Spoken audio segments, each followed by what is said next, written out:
Hello दोस्तों, नमस्कार। स्वागत है आप सभी का हमारे एक और नए वीडियो में।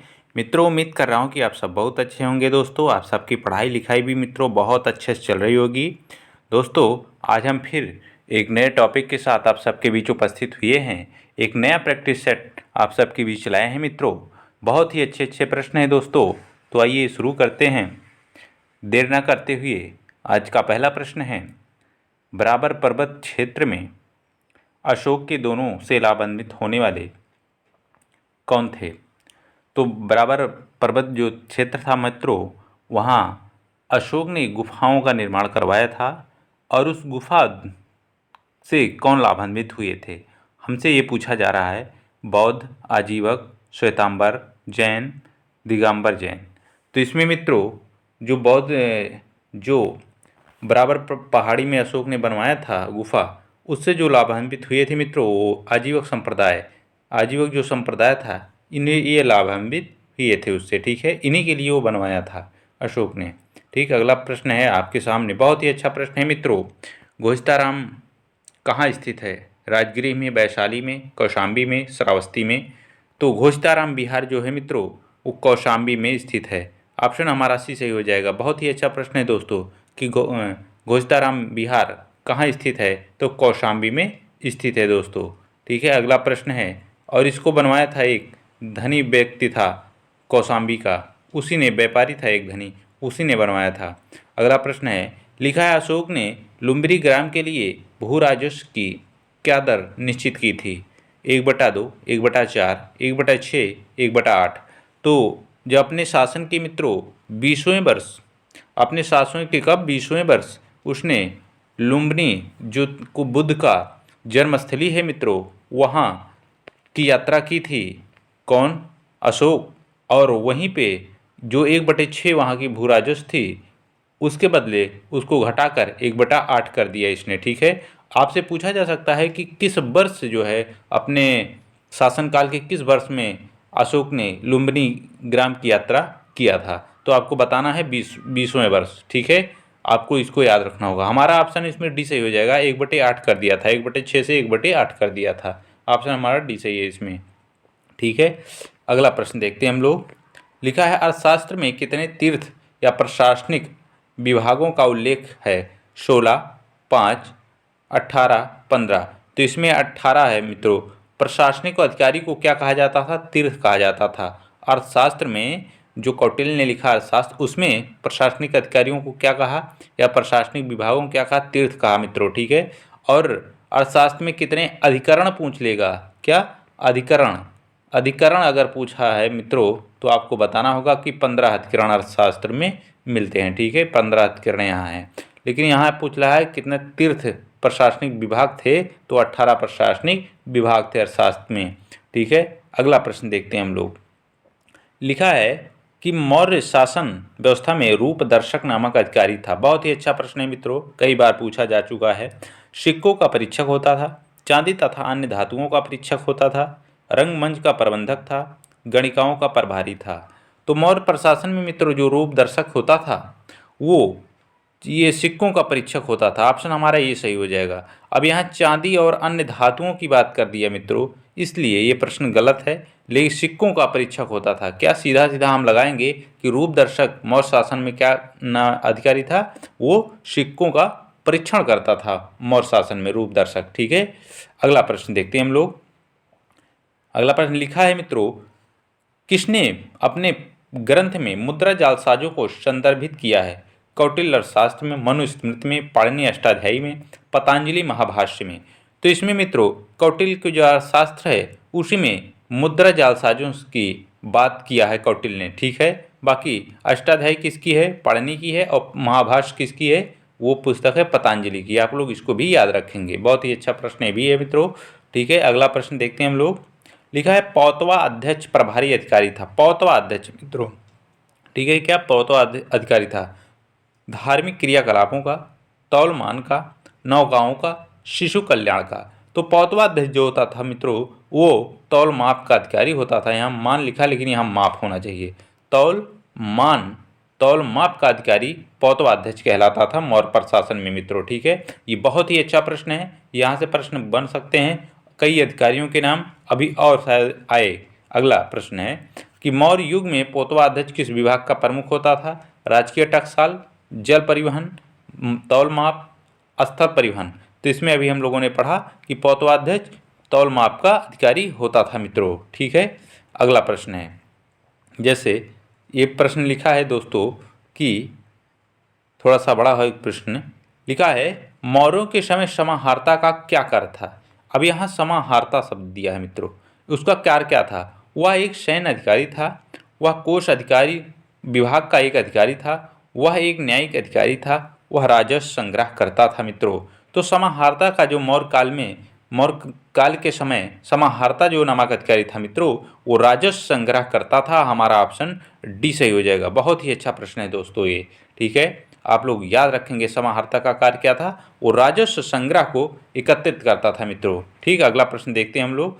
अगला प्रश्न लिखा है कि निम्नलिखित मौर्यवंशी शासकों में किसने केवल कश्मीर पर शासन किया था? यहाँ क्या दे रहा? केवल कश्मीर पर शासन किया था। बृहदर्थ, दशरथ, संप्रति, जालौक। तो इसमें मौर्य शासन जो था केवल कश्मीर पर शासन किया था वो जालौक था। ये अशोक का पुत्र था जालौक, और ये शैव धर्म का अनुयायी था मित्रों। ये भी आप लोग याद रखें क्योंकि ये प्रश्न पूछा जा चुका है। ये शैव धर्म का अनुयायी था जालौक। ठीक है, ये बौद्ध धर्म का अनुयायी नहीं था, ये शैव धर्म का अनुयायी था। अगला प्रश्न देखते हैं हम लोग। ये प्रश्न बड़ा है मित्रों, इसको हम लोग छोटा करके देख लेते हैं कि लिखा है प्रतिवेदक का क्या कार्य था? अब प्रतिवेदक का क्या कार्य हो आप सब समझ ही सकते हैं कि कोई जो है प्रतिवेदक होगा या कोई चिट्ठी देने वाले होगी या कोई भी संदेश पहुंचाने वाला होगा, वो क्या उसका कार्य क्या होता है प्रतिवेदक का? राजस्व एकत्र करना, सेना का नेतृत्व करना, प्रांतों का शासन करना, कि घटनाओं की सूचना देना? तो प्रतिवेदक का यही कार्य था मित्रों, घटनाओं की सूचना देना। ऑप्शन हमारा इसमें डी सही हो जाएगा। अगला प्रश्न देखते हैं हम लोग। लिखा है दोस्तों कि मौर्य काल में शिक्षा का सर्वाधिक प्रसिद्ध केंद्र था। यहाँ पूछ रहा है सर्वाधिक प्रसिद्ध केंद्र था कब? शिक्षा का मौर्य काल में तक्षशिला था, उज्जैनी था, नालंदा था, वल्लभी था। तो इसमें मौर्य काल में जो शिक्षा का सर्वाधिक प्रसिद्ध केंद्र था दोस्तों वो तक्षशिला था। हमारा ऑप्शन ए सही हो जाएगा। ठीक है, आप लोग इसको याद रखेंगे। बहुत ही अच्छा प्रश्न है ये। अगला प्रश्न देखते हैं हम लोग। लिखा है निम्नलिखित में कौन से कार्य अशोक द्वारा नियुक्त राजुक निष्पादित करते थे? रज्जुक राजस्व कार्य, न्यायिक कार्य, धार्मिक कार्य, सैन्य कार्य। तो रज्जुक नामक जो अधिकारी होता था मित्रों अशोक के शासन के काल में, वो राजस्व एकत्रित करता था और बाद में इसे न्यायिक कार्य भी दे दिया गया। इसलिए इसमें ऑप्शन ए और ए बी दोनों सही है, ए और बी दोनों सही है। लेकिन आप किसी एक ऑप्शन पे मारेंगे, चाहे राजस्व कार्य का चाहे न्यायिक कार्य का, दोनों ही इस अर्थ में दोनों सही होंगे दोस्तों। ठीक है, आप लोग इसको याद रखेंगे। बहुत ही अच्छा प्रश्न है। अगला प्रश्न है, लिखा है जनपद स्तर पर मौर्य अधिकारियों का सही अवरोही क्रम, अवरोही मतलब बढ़ते हुए क्रम में मित्रों। ठीक है, आप लोग इसको जरूर याद रखें, बढ़ते हुए क्रम में अवरोही क्रम मतलब सबसे उच्च अधिकारी कौन था, उसके बाद कौन था, उसके बाद कौन था। ठीक है, तो इसमें रज्जुक प्रादेशिक युक्त, उसमें बी में है युक्त रज्जुक प्रादेशिक, प्रादेशिक युक्त रज्जुक, प्रादेशिक राजुक युक्त। तो इसमें मित्रों नाम से ही स्पष्ट है कि जो बड़ा नाम है वही सबसे पहले, उससे फिर उसके छोटा, उसके फिर सबसे छोटा लास्ट में। तो इसमें अवरोही मतलब घटते हुए क्रम में मित्रों। ठीक है, और अवरोही मतलब घटते हुए और आरोही मतलब बढ़ते हुए क्रम में। आप लोग इसको याद रखेंगे। मतलब सबसे बड़ा अधिकारी प्रादेशिक होता था मौर्य काल में, और ये जिले का अधिकारी होता था, और ये होता था मित्रों जैसे आजकल प्रादेशिक होता था, जैसे आजकल मंडल अधिकारी होता है, उस तरीके से ये होता है। और रज्जुक अधिकारी ये जिले का अधिकारी, जैसे जिला अधिकारी होता है उस तरीके से रज्जुक है। और ये युक्त जो है मित्रों वो जिला का एक प्रशासनिक अधिकारी होता था, मतलब छोटा अधिकारी ये होता था। आप लोग इसको याद रखेंगे। बहुत ही अच्छा प्रश्न है दोस्तों। ठीक है, अगला प्रश्न है, लिखा है मौर्य काल में भवनों का निर्माण लकड़ी से भी होता था। इसका पुरातात्विक प्रमाण मिलता है कौशाम्बी से, कुम्हरार से, आंतीखेड़ा से, तक्षशिला से। तो इसमें ऑप्शन हमारा बी सही हो जाएगा मित्रों। ठीक है, कुम्हरार से मिलता था। ठीक है, लकड़ी के जो भवन का निर्माण मिलता है उसका प्रमाण कहाँ से मिलता है? कुम्हरार से मित्रों। ठीक है, ऑप्शन हमारा बी सही हो जाएगा। अगला प्रश्न देखते हैं हम लोग दोस्तों। लिखा है निम्नलिखित स्थानों में से कहाँ वृषभ शीर्ष वाला अशोक स्तंभ स्थित है? सारनाथ, रामपुरवा, शंकिसा, सांची। तो जो है मित्रों इसमें ऑप्शन हमारा बी सही हो जाएगा। रंपुरवा में जो वृषभ शीर्ष वाला, मतलब जो वृषभ होता था, बैल होता था, उसके ऊपर एक जो है डील टाइप में होती थी, उसे डिल बोलते हैं कहीं कहीं, और शीर्ष वाला वो अशोक स्तंभ कहाँ है, तो रंपुरवा में है मित्रों। ठीक है, ऑप्शन हमारा बी सही हो जाएगा। ये बहुत ही अच्छा प्रश्न है दोस्तों। अगला प्रश्न है, सांची का स्तूप बनवाया था मित्रों, सांची कहाँ है दोस्तों, आप लोग इसको भी बताना। अशोक ने, चंद्रगुप्त मौर्य ने, बिंदुसार ने कि कनिष्क ने। तो सांची कहाँ है मित्रों, वो मध्य प्रदेश में है सांची। सांची कहाँ है, मध्य प्रदेश के रायसेन जिले में सांची का स्तूप है। किसने बनवाया था दोस्तों, तो अशोक ने इसको बनवाया था। सांची का स्तूप किसने बनवाया, अशोक ने बनवाया था। ठीक है, अगला प्रश्न है, लिखा है जेतवन विहार कहाँ स्थित है, कौशाम्बी, श्रावस्ती, राजगिरी, नालंदा।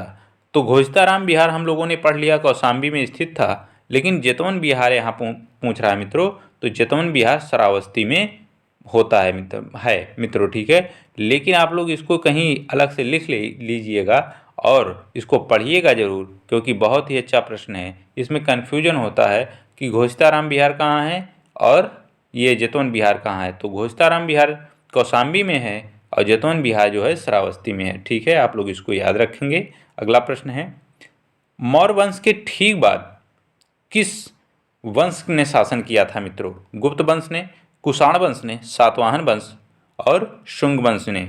तो मौर्य वंश के ठीक बाद जो मित्रों आया था वो शुंग वंश आया था। ठीक है, आप लोग याद रखेंगे। एक दिन मैंने बताया था आपको कि जो है शासन वंशों का क्रम आपको याद होना चाहिए, कि मौर्य वंश के बाद कौन सा वंश आया, फिर उसके बाद कौन सा वंश आया, ये सब क्रम याद होगा तो बहुत आसानी होगी आपको परीक्षा में। ठीक है, अगला प्रश्न देखते हैं हम लोग। लिखा है अंतिम मौर्य शासक कौन था मित्रों, अंतिम जो मौर्य शासक अशोक था कि कालाशोक था कि गुणाल था कि बृहदर्थ था मित्रों। तो अशोक जो था मित्रों, तो अंतिम मौर्य शासक कौन था, तो वो बृहदर्थ था मित्रों। बृहदर्थ आखिरी मौर्य शासक था और इसी का सेनापति था मित्रों कि पुष्यमित्र शुंग। ठीक है, पुष्यमित्र जो है शुंग जो था इसी का सेनापति था। इसने धोखे से बृहदर्थ को मारकर शुंग वंश की नींव डाली थी। शुंग वंश का संस्थापक पुष्यमित्र शुंग था। ठीक है, आप लोग इसको याद रखेंगे। और अंतिम मौर्य शासक बृहदर्थ था मित्रों। ठीक है, तो अगला प्रश्न देखते हैं मित्रों। अगला प्रश्न लिखा है, श्रेष्ठिन शब्द का प्रयोग किया गया है व्यापार में पूंजी लगाने वाला, श्रेणी के अध्यक्ष, मुद्रा विनिमय करने वाला, शिल्पकार। तो श्रेष्ठिन जो होता था मित्रों, श्रेष्ठिन शब्द का प्रयोग श्रेणी के अध्यक्ष, ये व्यापारी होते थे मित्रों, और व्यापारियों के जो अध्यक्ष होते थे वो एक श्रेणी में व्यापारी चलते थे मित्रों, श्रेणी बनाकर एक लाइन से चलते थे उन्हीं को, और उन्हीं का जो अध्यक्ष होता था उसी को श्रेष्ठिन बोला जाता था। तो श्रेणी के अध्यक्ष को के लिए श्रेष्ठिन शब्द का प्रयोग किया गया। ऑप्शन हमारा भी सही है दोस्तों। ठीक है मित्रों, तो मित्रों आज के लिए इतना ही, फिर मिलेंगे किसी और नए टॉपिक के साथ किसी और नए वीडियो में। तब तक सभी को नमस्कार, जय हिंद।